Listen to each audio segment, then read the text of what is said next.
ለካ የምንኖርባት ዓለም ይበልጥ ውበት የሚኖራት የምታምረው ይበልጥም መልካም ቦታ የምትሆነው ከራሳችን ጋር ስንስማማ ነው። ያኔ ደስታን፣ ፍቅርን፣ ሳቅን ለሌሎች መስጠት የምንችለው እንጂ ለራሳችን መጀመሪያ እነዛን ነገሮች ሳንሰጥ ስንቀር ከኛ የሚወጡት ነገሮች ጥሩ አይደሉም።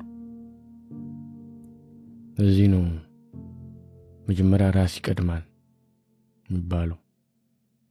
አለበለዚያ ሰውን አስደስታለን ብለን ራሳችን እየጎዳን ከሆነ ህሊናችን በኋላ አእምሯችን በኋላ ይታመማል። ያኔ ከኛ የሚወጡት ነገር ሰውን የሚያስቁ እንደ ሰው መልካም የሚሆኑ ነገሮች አይሆኑም እና እንጠንቀቅ።